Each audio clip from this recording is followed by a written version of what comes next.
Well, hey, beautiful people. I am not going to answer this phone call. I'm Kimberly Dark, and I'm a writer and a sociologist and storyteller. I am here because I have some simple answers for you about some questions on social inequality. And where do these questions come from? They come from people like you. So please give me questions or comments in the chat box or on social media any way you'd like. I want to remind you, as usual, I don't have all the answers. I don't even have all the only right answers, but I will spend this time with you each month doing what I can to address topics folks are struggling with, because I think it is hopeful when more people feel like they know enough to be able to join public conversations about things that influence our lives. And, there's a whole lot happening. I'm also not offering in-depth scholarship on these topics. In most cases, someone else is more qualified to do that than I am. But I will offer you a couple of resources every time we're together on these topics so that you can do some further reading if you would like to. So, hey, we're talking today about identity politics, and also what does it mean to attach the words industrial complex onto things like, the prison industrial complex, the college industrial complex, the financial industrial complex. What does it mean? Let me just say, the word of the day is greed. The word of the day is greed. This is what I want to put forth as we go forward, because, wow, both of these topics relate to how we as a culture handle greed. So let me start off with talking about the industrial complex, right? So back in 1961, President Eisenhower was talking about the military industrial complex. So this is kind of, an origin story for this idea. And let me just tell you, I'm just going to read a quote from Eisenhower. I mean, maybe this will be the only time I ever read you a quote from Eisenhower. 1961, in the councils of government, we must guard against the acquisition of unwarranted influence, whether sought or unsought, by the military-industrial complex.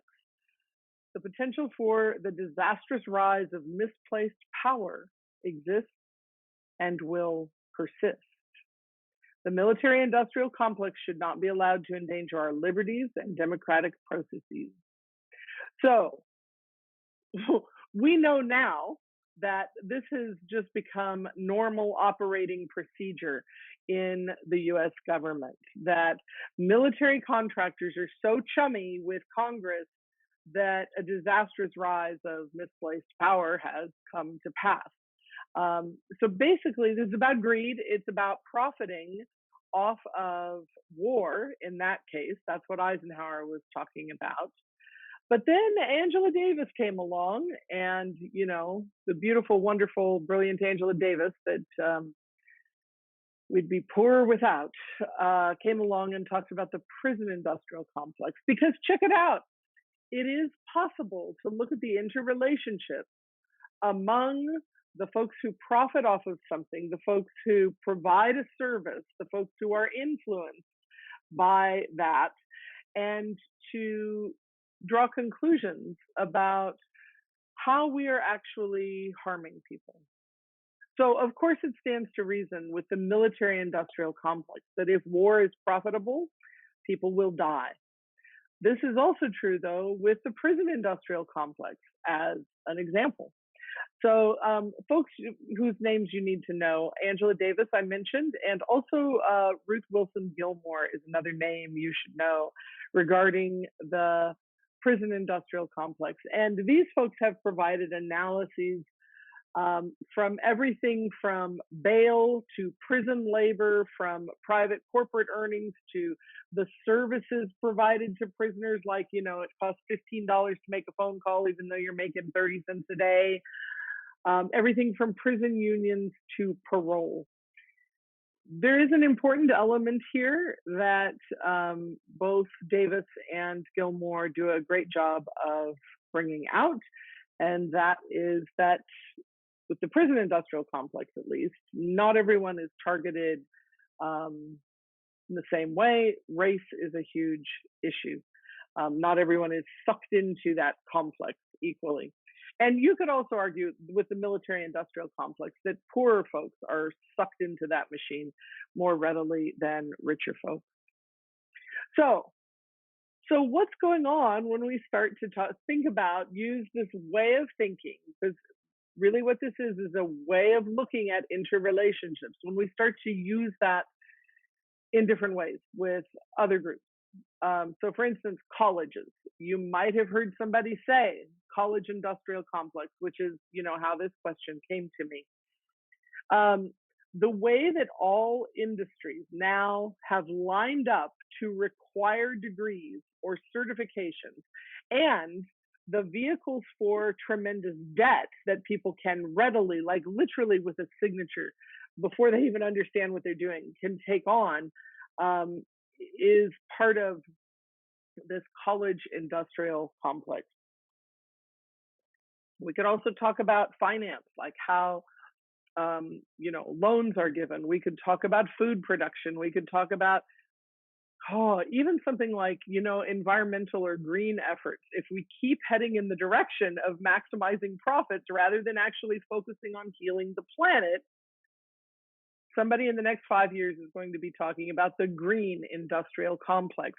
I hope it's clear that we're talking about a pattern of greed that is now pre-existing in our culture that folks mobilize in order to maximize profits on different areas of the society. So I'll just give you an example. Something came up for me as I was thinking about this morning and reading an article. In fact, Emily, you can give them the article on the college industrial complex. I was reading this article and I was thinking about how, I'm a little bit of a wingnut. I'll just go ahead and say that. But so like in 8th grade, we had to fill out these career plan stuff. And you had to talk about you had to answer questions about what kind of education you wanted to get, what kind of career you wanted to have. And I got sent into the counseling office because I said that I wanted to get a PhD and the job I wanted was interstate truck driver. And so, of course, I got, called in and the counselor said, okay, first of all, a PhD is superfluous. You just don't need that to be an interstate truck driver. But moreover, interstate truck driver is not a very ladylike profession. I remember I was told I should be more ladylike. Maybe that's a topic for another day.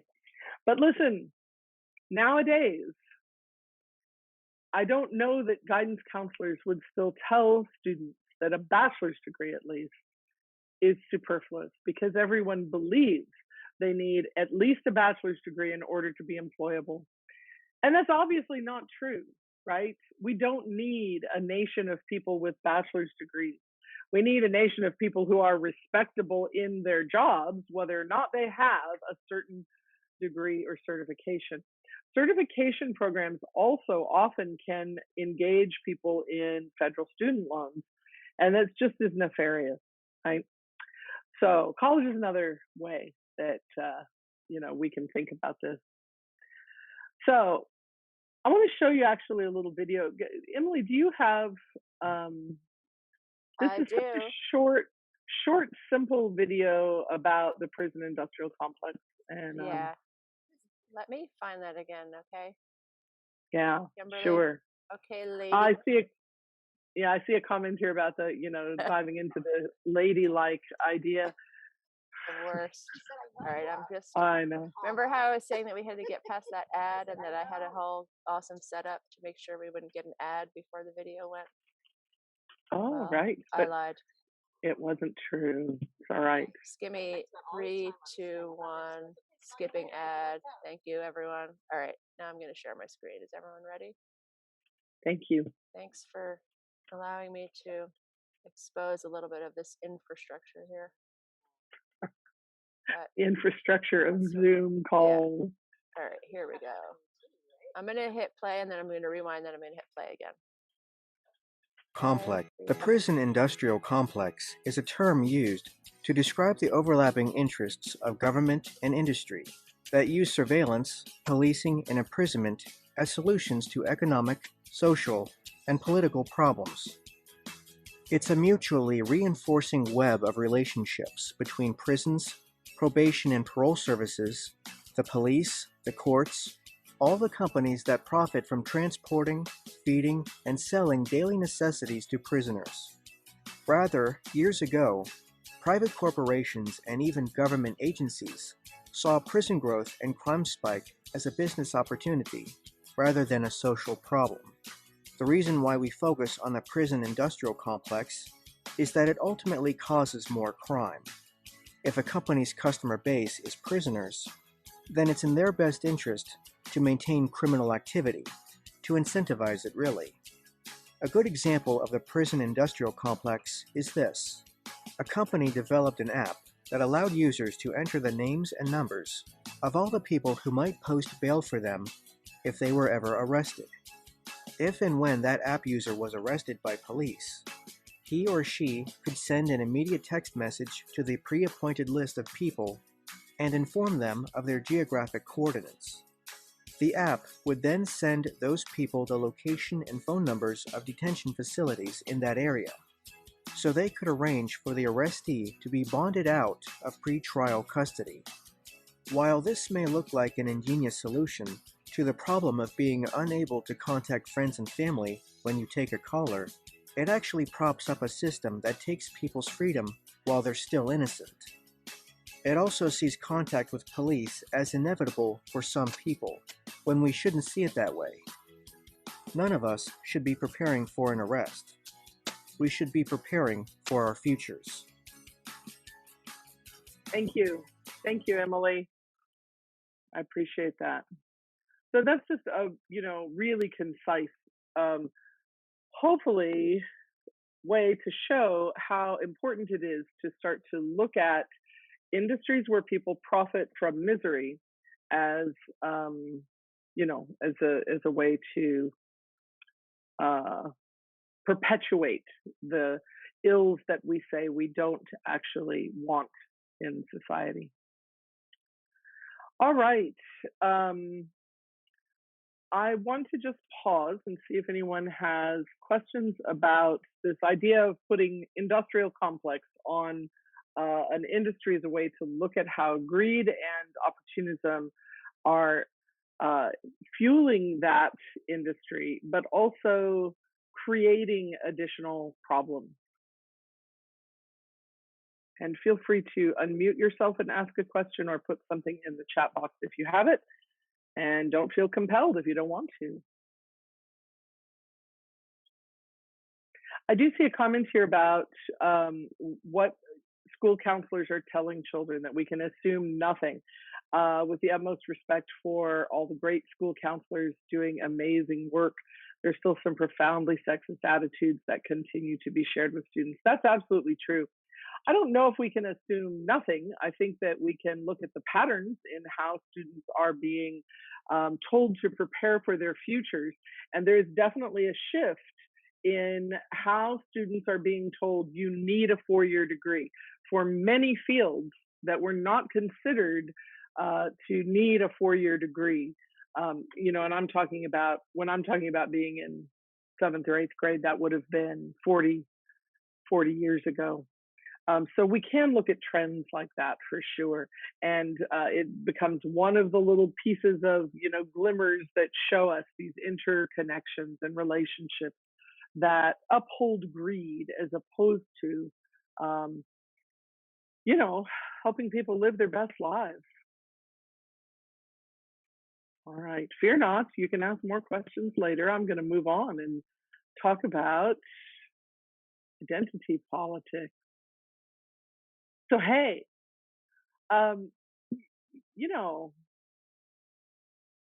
can go ahead and give them the link for this.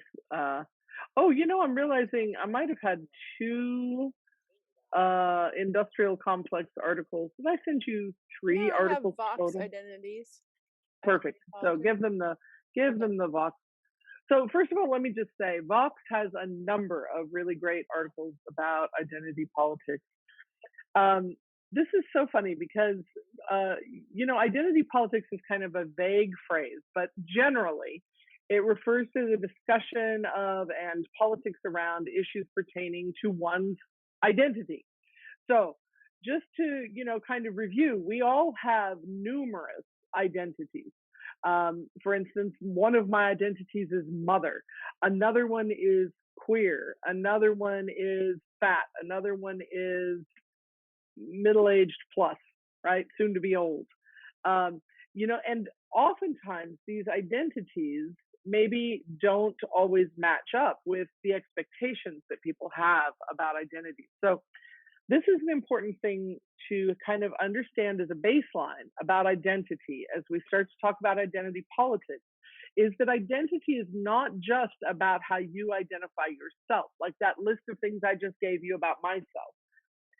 It is more about how other people see you and what kind of ideas and habits people ascribe to you because of your identity, the way they perceive your identity, right? So I think that a lot of times when people go like, oh, stop talking about identity, it's like, well, hang on, because like I'm perfectly happy being queer, and I would be pleased to never talk about being queer again with people who, I don't know intimately.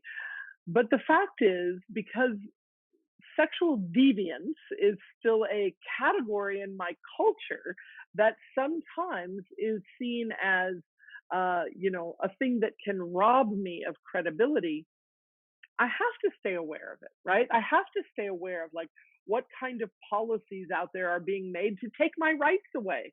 What kind of situations are people discussing where it's okay to fire me at work, right? Like I have to hold on to identity politics. The thing that we rarely talk about, and this is part of why I've given you this particular article, is that a lot of times people like women or racial minorities or immigrants or LGBTQ folks or religious minorities, a lot of times those folks are responding, as I just mentioned, to things that are threatening to curtail their credibility or rights. There's another side to identity politics, though, that we hear less about, and that's white identity, which is, of course, by definition, an identity, but it's one that is so widely assumed to be a norm in American culture that issues pertaining to white identity are not usually regarded as identity politics. I think that, we saw, for instance, when Donald Trump was first campaigning for president, and framing issues in terms like, Mexicans are rapists or trans people are perverts or, Black people live in shithole countries. The thing that he was immediately doing was focusing people on their identity politics related to whiteness, galvanizing white people who wanted to think and speak ill of others without consequence and who want their own position of inequality, right? Inequality being better than others. They want that to remain in place because traditionally it's the only way to get ahead. And so sometimes identity politics can be manipulated in such a way that no one ever gets around to reimagining policies that might meet everyone's needs. We don't get around to reimagining economics in a way that might create opportunity for everyone, not just the groups that traditionally have had greater opportunities in the United States. So this framing of identity politics, I think, is important to look at. And sometimes people talk about, identity politics as being like a basic or immature way to look at American policies. And I really would like to push back on that because of a few reasons. The one I just mentioned, that oftentimes identity politics that relate to whiteness and maleness are not seen as such. But also, here's the thing. I think that it is vital in our culture to be able to notice power differences. And usually, how we do that first in our lives is based on identity. We start to notice, oh my gosh, my friend couldn't go with me to the movie because she's in a wheelchair and there's stairs to get in there, right? Like that is a significant moment in the life of a child where they realize I have access to something someone else can't access. So noticing power differences is a really, really important thing in order to like grow up and fully take responsibility for ourselves as cultural creators. And without some focus on identity politics, I'm not sure how we do that, because people become important to each other. Issues become important to us because of proximity.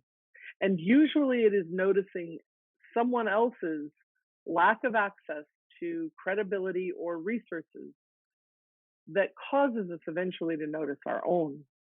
The places where I have a privileged identity or I have a not privileged identity, because, you know, everybody has both.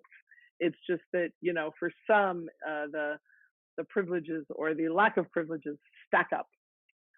And so I think that this is super important that we continue to focus on identity politics, but acknowledge that it involves everyone, not just marginalized people.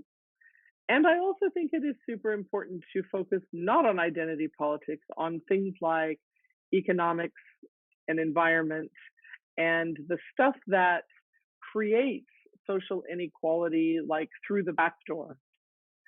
So you could also argue nowadays that we have gotten such a big gap between rich and poor in the United States that those categories have almost become identity.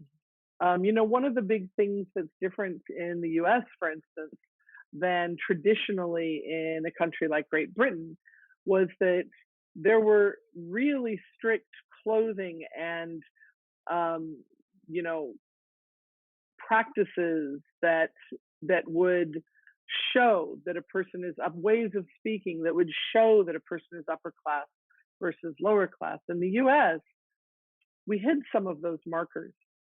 But it, you know, and we have things like for instance, like Cardi B, who's got, you know, a pile of money and collects certain purses that she likes that cost thousands of dollars each, and we see her with, you know, these rows of these purses. Those companies know that Cardi B doing that, showing all of that opulence, is going to increase their middle class market too, right? So the middle class market might be a person who is capable of only buying one of those purses every 5 years, and it still is an extravagance. But you know, that's the kind of thing that that we have going on in the U.S. Like status markers can be acquired by the middle class; they're not forbidden to the middle class.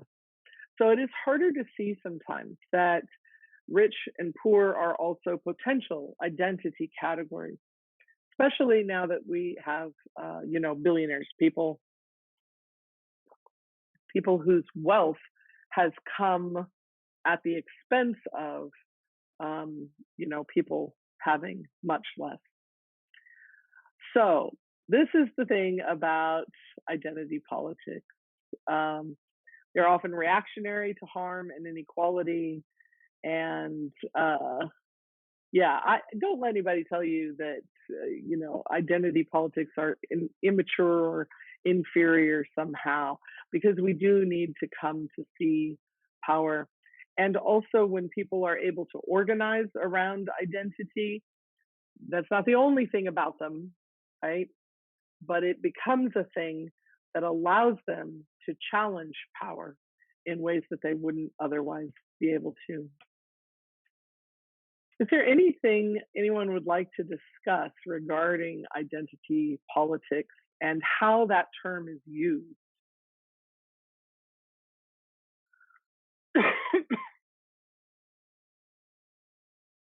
Pardon my coughing. I'm actually getting over pneumonia. That's been an adventure of many naps, I'll tell you.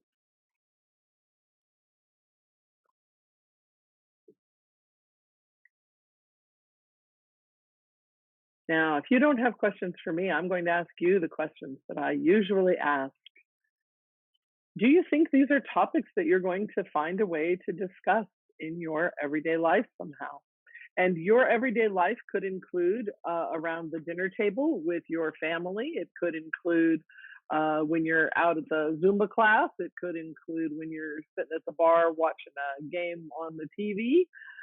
It could be lots of ways. Have you seen, or do you think you will see, topics like identity politics or the prison or college industrial complex come up? So I'm reading in the chat box. I see how identity can collect people and how it can be divisive, but how can we find places to move beyond the division? This is a wonderful question, and I'm really glad you asked it. I think part of how really strong social movements move beyond the divisions is to focus on, yes, there is, for instance, there is marginalization due to our country being founded on, on our country's wealth, founded on racism and slavery. And those people that are descendants have, dealt with the kind of greed and marginalization that slavery itself encoded ever since. Okay. Also, when we look at how various groups of immigrants came to this country, none of them are through slavery in the same way that chattel slavery was an issue in our country, but many of them came and were exploited because of greed. So I think that looking at parallel systems of greed and marginalization is one of the things that can help us move beyond division, right? So there's absolutely no question that racism and sexism are not the same thing. Sizeism and ageism are not the same thing, but the scaffolding that holds up those inequalities is often very similar. And so the more that we can look at how are your inequalities scaffolded and how are mine scaffolded, we can look at, wow, greed is really a root in a lot of them, right? Who gets subjugated and who benefits is often one of those roots. So I think that's really important to be able to draw analogies among different forms of oppression, while also developing our ability to focus sometimes, right? And I love how the Black Lives Matter movement has forced people to address the fact that, oh, we are really uncomfortable, many of us, focusing specifically on one group at a time periodically, right? So, I would challenge you, if you have a hard time saying Black Lives Matter, what's that about, right? What's that about? I mean, we already know that all lives matter. It's just we're focused on these lives because oftentimes it seems that they don't matter. So I think we need to develop both abilities to focus and also to analogize, right? To look at commonalities. What else? Anything else about either of these issues or how you might talk about these things moving forward?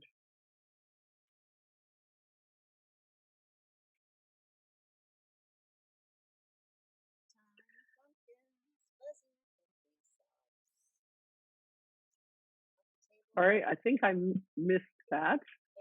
What's up? What do you think you missed, Kimberly? Oh, is that some audio that's coming through on your end, maybe? Me? Oh, no, Well, no. I folks, just was wondering why, if you were pausing and if you needed anything. right. I just heard something, but that's all right. So, folks, if that's what we have for today, I thank you for joining me and talking about these kind of social issues. Emily's going to offer you in the chat some places where you can find me if you would like to. I don't know if I mentioned this to you last month, but I've started making short TikTok videos. I'm spending a little less time on the other social medias. TikTok's kind of fun, and you can actually it's challenging my thinking to figure out how to break some of these issues down into what can be said in 1 minute. So I always hope folks are using TikTok as an intro to deeper thinking and more engagement. But I'm giving it a try lately. So please do find me on social media. And Yep, I'm popping that in the chat for you right now. all right. There's all of the places you can find me. Oh, we have one more comment in the chat. I had a conversation this weekend with someone regarding non-binary gender identity and how it's interesting to try to support that identity without diluting it. What do you mean by diluting it?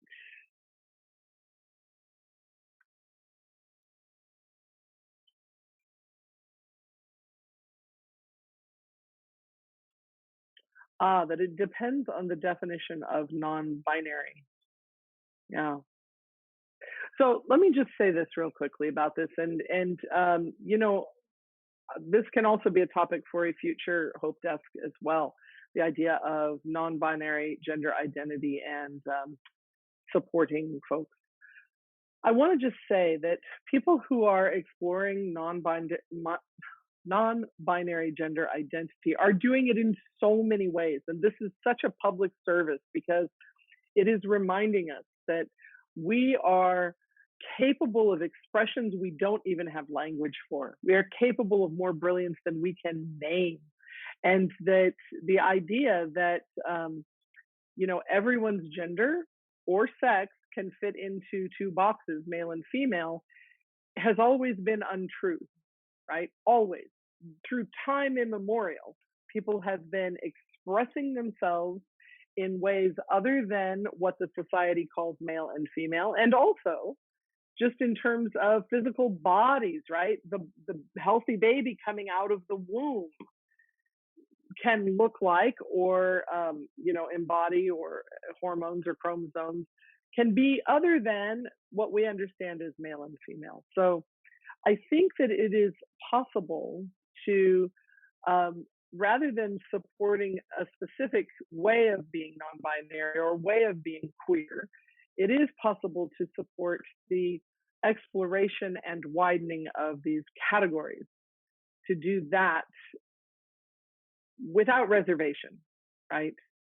Another comment here, feels like it's widening over time, but some people are centered on that spectrum and others are clearly not sitting in the extremes of the binary.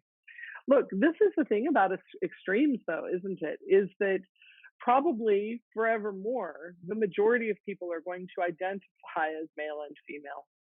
And I would like to see more of our culture sort of break down the way everything is organized based on those two categories. But especially when we live in a society where everything is organized around those two categories, it is only going to be super courageous outliers who are, you know, challenging that. So I think we're always going to have folks that are like, right, so non-binary is okay, but only if you're transitioning from one to another and it's temporary. Or non-binary is okay, but only if you look androgynous. Or non-binary is okay, but only if, right?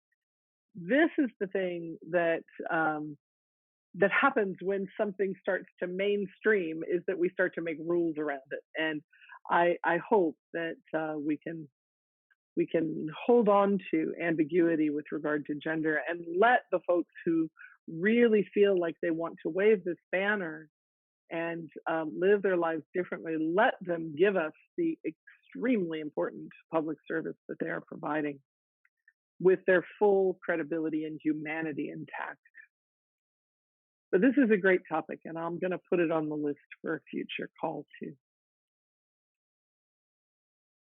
All right, beautiful folks. Thank you so much for coming in August, and I'll see you on the first Tuesday in September. Thanks, Emily, for your help as well.